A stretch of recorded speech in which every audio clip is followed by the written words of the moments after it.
আচ্ছা ঠিক আছে, আমি তোমার কথা শুনতে রাজি আছি, কিন্তু আমার একটা শর্ত আছে। তুমি আমার আসল পরিচয় কাউকে বলতে পারবা না, এমনকি ভূমিকার কাছেও আমার আসল পরিচয় বলতে পারবা না। তুমি যদি এই শর্তে রাজি হও তাহলে আমি তোমার বয়ফ্রেন্ড হইতে রাজি আছি। না না স্যার, আপনি কোনো টেনশনই করেন না, আমি কাউরে বলবো না এই কথা। প্রিমিস কখনোই তার আসল পরিচয় সবার সামনে আনতে চায় না। সে তার কলেজের স্টুডেন্টদের মাঝখানে কোনো ঝামেলায় পড়তে চায় না। আর অন্যদিকে ইয়াসমিন যদি ভূমিকাকে প্রিমিসের আসল পরিচয় ফাঁস করে দেয় তাহলে লস ইয়াসমিনেরই হবে, কারণ প্রিমিসের আসল পরিচয় যদি ভূমিকা জানতে পারে তাহলে সেও প্রিমিসের পিছে পিছে ঘুরবে, আর ইয়াসমিন সেটা কখনোই চাইবে না। ইয়াসমিন ভূমিকার কথা ভেবে ভেবে অনেক মজা পাচ্ছিল, কারণ ভূমিকা জানেই না প্রিমিস কত বড়লোক একটা ছেলে। ভূমিকার যা খারাপ ব্যবহার, ভূমিকা যদি প্রিমিসকে পটানোর চেষ্টাও করে প্রিমিস জীবনেও তাকে পাত্তা দেবে না। এরপর তারা দুইজন আবার সেই টেবিলের মধ্যে গিয়ে বসে, আর ঠিক তখন ভূমিকা প্রিমিসকে বলে, আরে ভাই, তুমি তো অনেক বড় পাগল আছো। তোমারে না বললাম ওইটাকে ডাক দিতে, ওইটাকে ডাক দিতে গিয়ে তুমি নিচেই গায়েব হয়ে গেছো। এতক্ষণ কই ছিলা তুমি? আরে ভূমিকা, তুমি ওনাকে এইভাবে কেন বলতেছো? এখন থেকে ও আমার বয়ফ্রেন্ড, ওর সাথে ভালো করে কথা বলবা তুমি।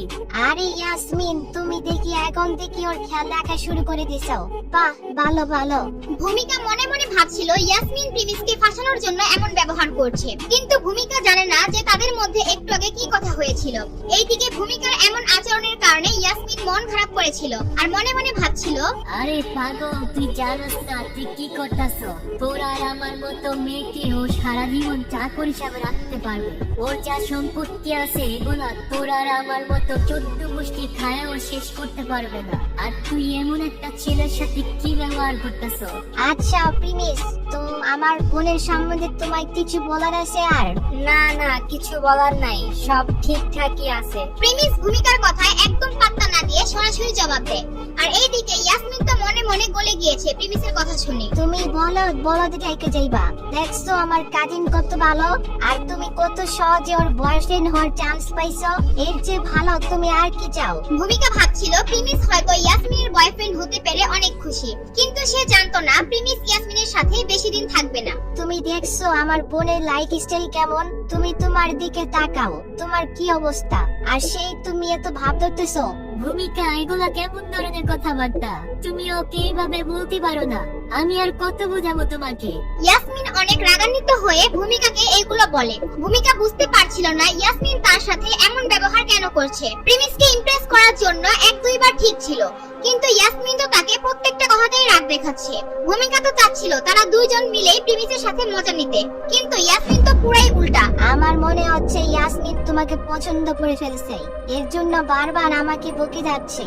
মনে রেখো, এর মানে এই না যে তুমি এখন থেকে ওকে ব্যবহার করে শুরু করবা। ইয়াসমিন অনেক কেয়ারিং, আর ও যদি তোমাকে বকে তুমি সেটা শুনবা, কোনো জবাব দিবা না। আর যদি মাইরও দেয় তাহলে কোনো কথা বলবা না, চুপচাপ সহ্য করে নিবা, ঠিক আছে? ভূমিকা আবারও প্রিমিসকে ছোট করে কথা বলছে। এইটা শুনে ইয়াসমিনের রাগ আরো বেড়ে যায়।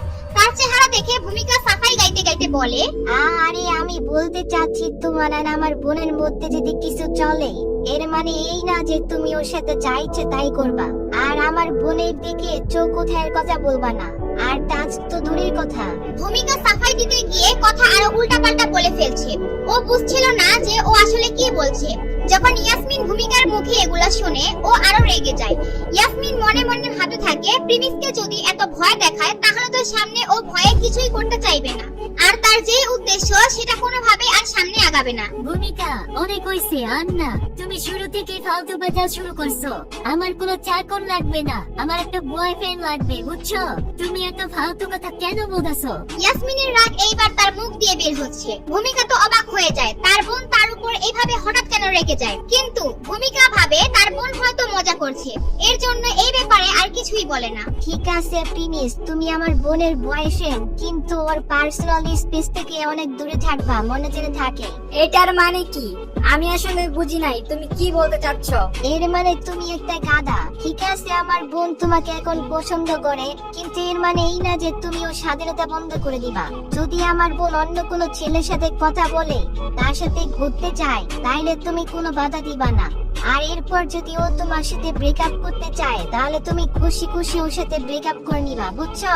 ভূমিকা প্রিমিসকে এটা বুঝিয়ে দিল যে ইয়াসমিন চাইলে পরবর্তীতে অন্য কারোর সাথে রিলেশন করতে পারে, আর এখন শুধু প্রিমিসকে ব্যবহার করার জন্য রাখবে।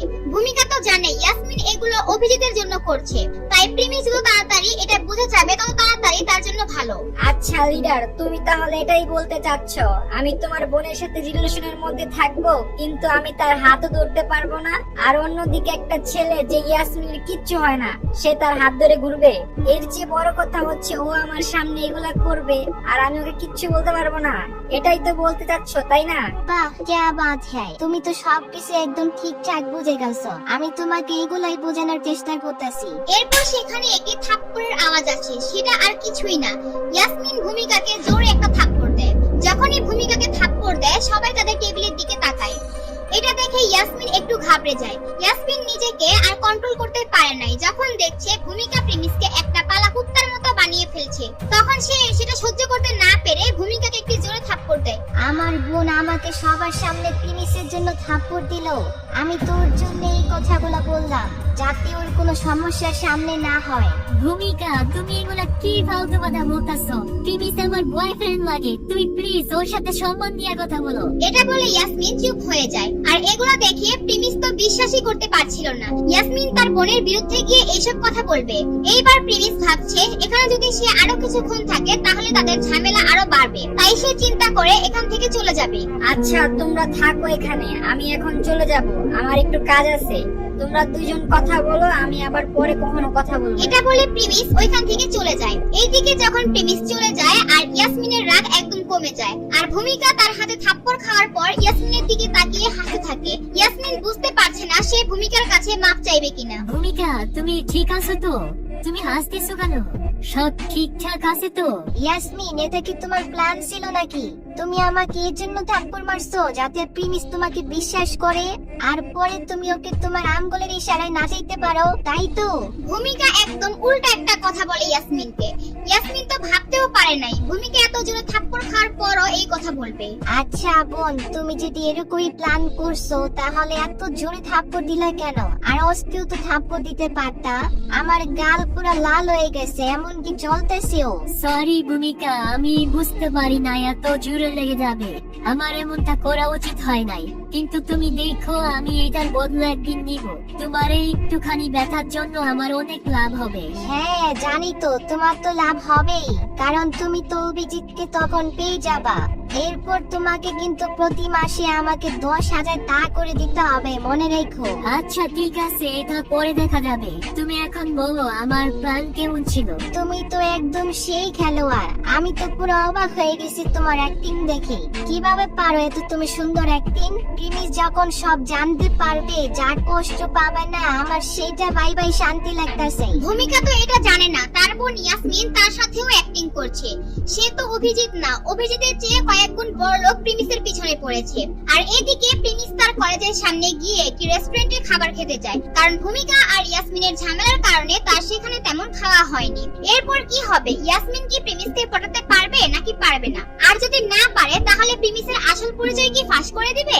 এর পরের পর্ব অনেক ইন্টারেস্টিং হবে, সেটা সবার আগে দেখতে চাইলে দিবস গেমিং এর ইউটিউব চ্যানেলটি সাবস্ক্রাইব করে নোটিফিকেশন বাটনটি বাজিয়ে রাখুন। আর ফেসবুক থেকে দেখে থাকলে একটি ফলো এবং শেয়ার করে দিবেন।